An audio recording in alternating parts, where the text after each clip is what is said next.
തിങ്ങും പച്ചപ്പണിഞ്ഞ പെരിയൊരു കുടജാദ്രിക്കുമേൽ തന്നെയോ നീ തങ്ങുന്നു നിത്യമമ്മേ. കുതുകമുടുകുമാരീപുരം തന്നിലോതാൻ എങ്ങും കാരുണ്യവർഷം ചൊരിവതിനു ചിരമ്പാറമേക്കാവിലോ നീ. ഭംഗ്യാവന്നെന്റെ മുമ്പേ ഭഗവതി വിലസീടെപ്പോഴും സ്വാനുകമ്പേ ദേവീ ശരണം അമ്മേ. സുപ്രഭാതം, ശുഭദിനം. എല്ലാ ധന്യാത്മാക്കൾക്കും പുലർകാലവന്ദനം. ശ്രീമദ് ദേവി ഭാഗവത നിത്യപാരായണ പരമ്പരയുടെ ഇന്നത്തെ യജ്ഞവേദിയിലേക്ക് സുസ്വാഗതം. ദശമസ്കന്ധം മന്വന്തര ചരിതങ്ങളാണ്, മനുക്കളുടെ ചരിതങ്ങളെയാണ് ഇവിടെ നാരായണ ഋഷി നാരദന് പറഞ്ഞുകൊടുത്തു വരുന്നത്. അടുത്തതായിട്ട് ഈ നവമ അധ്യായത്തില് ചാക്ഷുഷ മനുവിന്റെ കഥയാണ് നാരായണ ഋഷി പറയണത്. അംഗപുത്രനായ മനു എങ്ങനെയാണ് ഐശ്വര്യപൂർണമായ രാജ്യം നേടിയത് എന്നുള്ള വിചിത്രവും ഉത്തവുമായ ദേവി മഹാത്മ്യചരിതം ഞാൻ പറയാം, കേട്ടോളൂ എന്ന് പറഞ്ഞ് തുടങ്ങണു. രാജാവായ അങ്കന്റെ മകനായ ചാക്ഷുഷൻ ഉത്തമനായ ഒരു മനുവായിരുന്നു. ആറാമത്തെ മനുവായിട്ടുള്ള ഈ ചാക്ഷുഷൻ ബ്രഹ്മ ഋഷിയായ പുലഹനെ ശരണം പ്രാപിച്ചു. ഞാൻ അങ്ങയെ ശരണം പ്രാപിക്കണോ? അങ്ങയുടെ ദാസനായ എന്നെ ഉപദേശിച്ചാലും എനിക്ക് എങ്ങനെ ഐശ്വര്യം നേടാൻ കഴിയും? ഭൂമിയുടെ നിരന്തരമായ ആധിപത്യമുണ്ടാകും.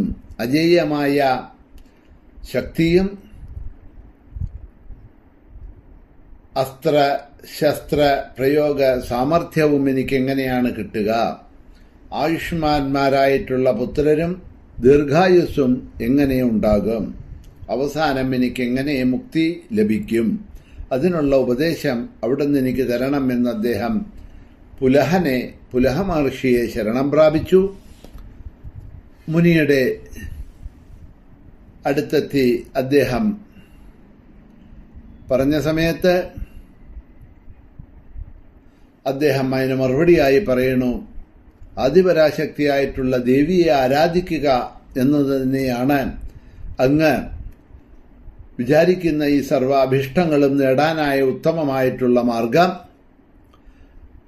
കേട്ടാൽ വലിയ ആനന്ദമുണ്ടാകുന്ന ആ കഥകളെ, ആ ദേവിയെപ്പറ്റി ഞാൻ ഇപ്പോൾ അങ്ങക്ക് പറഞ്ഞു തരാം.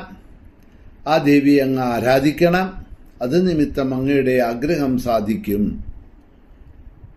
എന്ന് പറഞ്ഞപ്പോഴാണ് ദേവിയുടെ പരമപവിത്രമായ ആരാധനം എപ്രകാരമാണ്, ഏതു രൂപത്തിലാണ് അത് ചെയ്യേണ്ടത് എന്നൊക്കെ ദയവായി പറഞ്ഞു തരണം എന്ന് ചാക്ഷുഷൻ പുലഹനോട് അഭ്യർത്ഥിക്കുന്നതും പുലഹൻ അതിന് ആ ദേവിയുടെ ആരാധനാക്രമങ്ങളെ പറഞ്ഞു കൊടുക്കുകയും ചെയ്യുന്നു. രാജന്നാകർണ്യതാം ദേവ്യ പൂജനം പരമവ്യയം വാഗ്ഭവം ബീജം അവ്യക്തം സംജപ്യം മനിശം തഥാ. ദേവിയുടെ പരിശുദ്ധവും നിത്യവുമായ പൂജനം എപ്രകാരമെന്ന് ഞാൻ പറഞ്ഞുതരാം. വാഗ്ബീജമന്ത്രം മുടങ്ങാതെ ജപിക്കണം. 3 നേരവും അത് ജപിക്കുന്ന മനുഷ്യന് ഭുക്തിയും മുക്തിയും ലഭിക്കും. ബീജത്തേക്കാൾ ഉത്തമമായ മറ്റൊരു മന്ത്രവും ഇല്ല. ആ മന്ത്രം ജപിക്കുന്നത് കൊണ്ട് എല്ലാ സിദ്ധികളും ഉണ്ടാവും. വീര്യം, ബലം എല്ലാം വർദ്ധിക്കും. ആ മന്ത്രം ജപിച്ചുകൊണ്ടാണ് ബ്രഹ്മാവ് മഹാശക്തനായി സൃഷ്ടി കർത്താവായി തീർന്നിരിക്കുന്നത്. വിഷ്ണു പാലകനായി തീർന്നിരിക്കുന്നതും ദേവിയുടെ ഈ വാഗ്ബീജ മന്ത്രം ജപിച്ചുകൊണ്ടാണ്. മഹേശ്വരൻ ആ മന്ത്രം ജപിച്ചതുകൊണ്ടാണ് ജഗത്തിന്റെ സംഹാരകർത്താവായിട്ട് ഭവിച്ചിരിക്കുന്നത്. ആ മന്ത്രശക്തിയെ ആശ്രയിച്ചുകൊണ്ട് മറ്റുള്ള ലോകപാലകന്മാരും ബലവാന്മാരും അനുഗ്രഹീതരായി തീർന്നിട്ടുണ്ട്.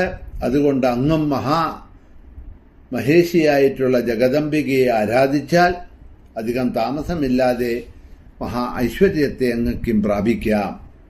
ഇങ്ങനെ പുലഹൻ അറിയിച്ചപ്പോഴ് അങ്കന്റെ പുത്രനായിട്ടുള്ള ചാക്ഷുഷൻ തപസ് ചെയ്യുന്നതിനായി വിരാജാ നദിയുടെ തീരത്തേക്ക് പോയി. അവിടെ വാഗ്ബീജമന്ത്രം ജപിച്ച് ഉണങ്ങിയ ഇലകളും മറ്റും തിന്നുകൊണ്ട് തീവ്രമായിട്ട് ദേവി തപസ് ചെയ്തു. ആദ്യത്തെ വർഷം ഇലകൾ തിന്നു, രണ്ടാമത്തെ വർഷം വെള്ളം മാത്രം കുടിച്ചു, മൂന്നാമത്തെ വർഷം വായു ഭക്ഷിച്ചു. അങ്ങനെ നിർജീവമായ ഒരു തൂണുപോലെ അദ്ദേഹം നിന്നുകൊണ്ട് 12 വർഷം ആഹാരം വെടിഞ്ഞ് വാഗ്ഭവ മന്ത്രം നിത്യവും ജപിച്ചുകൊണ്ടിരുന്ന ആ ചാക്ഷുഷന്റെ മനസ്സ് അത്യന്തം ശുദ്ധമായി. ദേവിയുടെ പരമമായ മന്ത്രം ഏകാന്തമായി ജപിച്ചുകൊണ്ടിരുന്ന അദ്ദേഹത്തിന് ജഗന്മാതാവായ പരമേശ്വരിയുടെ പ്രത്യക്ഷ ദർശനം കിട്ടി. പ്രസന്നയായിട്ടുള്ള ദേവി ആ അംഗപുത്രനായ ചാക്ഷുഷനോട് പറയുന്നു, രാജാവേ, അങ്ങക്ക് ഏറ്റവും ഇഷ്ടമുള്ള വരം എന്താണെന്ന് പറയൂ. അങ്ങയുടെ തപസ്സുകൊണ്ട് സന്തുഷ്ടയായ ഞാൻ അത് അങ്ങക്ക് നൽകാം. അപ്പോഴാണ് ചാക്ഷുഷൻ ദേവിയോട് പറയണത്, ഞാൻ എന്താണോ ആഗ്രഹിക്കുന്നത് അതെല്ലാം ഹേ അന്തര്യാമിയായിരിക്കുന്നതായിട്ടുള്ള അവിടത്തേക്ക് അറിയാവുന്നതാണല്ലോ. എന്നാലും എൻ്റെ ഭാഗ്യം കൊണ്ട് അവിടുത്തെ ദർശനമുണ്ടായി. എൻ്റെ ആഗ്രഹം എന്താണെന്ന് പറയാം. ഉത്തമ രാജാക്കന്മാർ ആഗ്രഹിക്കുന്ന രാജ്യമാണ് ഞാൻ ആഗ്രഹിക്കുന്നത് എന്ന് തൻ്റെ ആഗ്രഹത്തെ പറഞ്ഞപ്പോൾ ദേവി അദ്ദേഹത്തിനെ അനുഗ്രഹിച്ചുകൊണ്ട് പറയുന്നു, ഈ രാജൻ മന്വന്തര കാലത്തോളം അങ്ങയ്ക്കും രാജ്യം നൽകിയിരിക്കണോ. അത്യധികം ഗുണവാന്മാരും വലിയ ബലവാന്മാരുമായിട്ടുള്ള പുത്രന്മാരങ്ങയ്ക്കുണ്ടാകും. ശത്രുക്കളാരും അങ്ങയ്ക്കുണ്ടാവുകയില്ല. അവസാനം മോക്ഷം ലഭിക്കും എന്നുള്ളതും തീർച്ചയാണ്. ഇങ്ങനെ ആ ചാക്ഷുഷമനുവിന് ഉത്തമമായ വരം നൽകിയതിനു ശേഷം ദേവി അവിടെ നിന്ന് അന്തർധാനം ചെയ്തു. അദ്ദേഹം ദേവിയെ ഭക്തിപൂർവ്വം സ്തുതിച്ചു. ദേവിയെ ആശ്രയിക്കുകയും പ്രസാദിപ്പിക്കുകയും ചെയ്തതുമൂലം 6ാമത്തെ മനുവും മനുക്കളിൽ മാന്യനും സർവ ഐശ്വര്യങ്ങളോട് കൂടിയവനുമായിട്ട് അദ്ദേഹം ഭവിച്ചു. അദ്ദേഹത്തിന് ബലവാന്മാരായിട്ടുള്ള സമർത്ഥന്മാരായിട്ടുള്ള പുത്രന്മാരുണ്ടായി. അവരും ദേവീഭക്തരും ശൂരന്മാരും പല പരാക്രമങ്ങളോട് കൂടിയവരും ആയിട്ടുള്ളവരായിരുന്നു. അങ്ങനെ പ്രഭുവായ ചാക്ഷുഷമനു ദേവിയെ ആരാധിച്ചതിനാൽ അതിശ്രേഷ്ഠനായ മനുവായി തീരുകയും അവസാനം ദേവീപാദം പ്രാപിക്കുകയും ചെയ്തു എന്ന് ചാക്ഷുഷമന്വന്തരത്തിനെ കുറിച്ചും ചാക്ഷുഷമനുവിനെ കുറിച്ചും അവിടെ പറഞ്ഞു. ഇനി മറ്റു മനുക്കളുടെ കഥകളെ അടുത്ത അധ്യായത്തിൽ പറയുന്നത് നമുക്ക് നാളെ ശ്രവണം ചെയ്യാം. ഇന്ന് ഇവിടെ തന്നെ നിർത്തുന്നു. ശ്രീ മഹാദേവ്യൈ നമഃ.